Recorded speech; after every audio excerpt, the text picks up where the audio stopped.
one of the greatest currencies in politics is loyalty. And if you can't reward loyalty, then there's a problem. Atiku didn't recognize that loyalty that Peter Obi gave to him. If you recall in 2023... So Atiku betrayed Peter Obi? He did. Atiku undermined, not only betrayed, he undermined Peter Obi. In fact, he took Peter Obi's influence over the supposed victory that, in fact, as far as I'm concerned, in 2019, they won the election. That influence that the Peter Obi, his combination with Peter Obi brought to that ticket, he took it for granted. And of course, when in 2022, the PDP had its primaries and all of that, Peter Obi delayed, before the primaries, Peter Obi delayed in purchasing expression of interest form. If you recall, he even attended the declaration, the official declaration of Atiku-Obi. He did, and came out and praised him and said, oh, that he's a wonderful man, he's a unifier and all of that. And then, of course, expecting that there was a plan, possibly, to repeat the 2019 ticket. But when it became clear that Atiku is more like transactional about this whole contestation thing. How do you mean transactional? Yeah, because at that time, he had already started working with a sitting governor who was funding most of his activities. That is Okowa. All right. And so it became clear that it was going to be about the highest bidder. And that we were not having a chance. So it was because of money that Atiku did not use or work with Peter Obi. But it's clear, very clear. It was because of money. Very, very clear. It was a transactional thing. Okowa brought most of the resources that was used for the 2023 contest. Very clear. So, and there was only one thing that probably was negotiated, the VP position, and he gave it to him. So Peter Obi left, and of course, in less than 8 months, turned this country, became that more like tsunami, political tsunami that happened in fact, he won the 2023 election. The only thing is that Atiku? Peter Obi won the 2023 election. Clearly. In Nigeria? Clearly, he won that election. That the system, INEC says he did not win. INEC, the court said he did not win. We know what the system has played out. The INEC, as we witnessed under Mahmoud Jega, Peter Obi won in Lagos. He won in Lagos. That PDP couldn't win all the way, all through the stay of PDP in power. They never won Lagos. So it was Lagos you are referring to, not the general election? He won the general election. He won in Lagos. He won in Abuja. He won in Nasarawa. He won. Peter Obi, as far as I'm concerned, and most Nigerians are concerned, he won that election. It's just that the system was rigged against it, and that's all.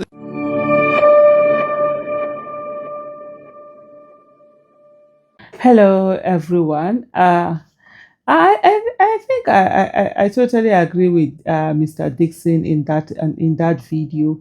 And just to add also is that I think there was an influence that Mr. Peter Obi had in 2019 that a lot of people negated.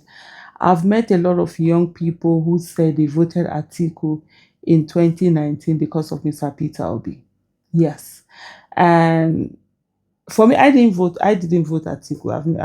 I didn't. It was in 2014 that I wanted Atiku to have been the APC presidential candidate and not Buhari. Never.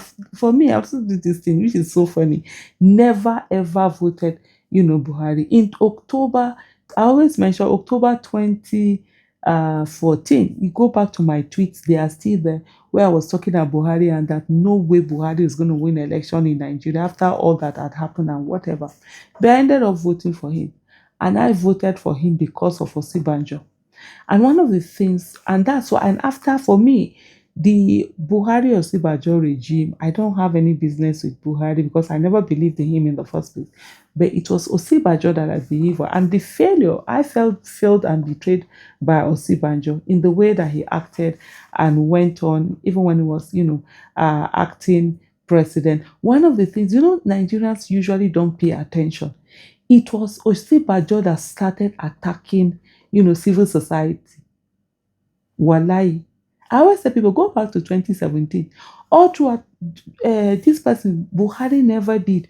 It was during Osinbajo's time as acting president that they started attacking civil societies, attacking BBOG. Yes, they attacked us several times where we refused to leave, attacking also Shiites. They started killing them. It was all during Osinbajo. By the time Buhari came back and now realized that Osinbajo had already started the work in going after people, he too, he now added Jara on it also. For me, my betrayal was really, more with Osinbajo. And let me tell you, many people might have forgotten. In that campaign that they did, Osinbajo was the one that started uh, the campaigns, was doing campaign everywhere, doing all work. Buhari, how many times did Buhari move? Osinbajo was doing common sense revolution, meeting people on Molo, meeting people in their houses, going to market, seeing people and all of that, doing town halls, a whole lot of things, that he did. He did on that during that their whole campaign, to the extent that in January 2015 I was doing the Twitter hashtag where is Buhari? And I was like, Buhari was being disrespectful and had a sense of entitlement to people's, support. In the same manner in 2019, a lot of people. So I knew, for me, like I've always said, I'm never ever going to vote a running mate again, because constitutionally, the running mate in Nigeria does not have much power. And so, but there are people who, because of, Peter Obi and who he is, decided to vote for, to vote for to vote for Atiku. And many of them, like I recently was speaking with one, and she was like, "No, we were obedient way behind that. Their own, for her, being an obedient was since 2019. It wasn't even a 2022 matter. It was 2019 that they were following him, and supporting him and all of that. And then when you came down, and this is a Donny made that took charge, spent his own money, especially within the southern part of the election and all of that, and with a whole lot of disrespect that went into it.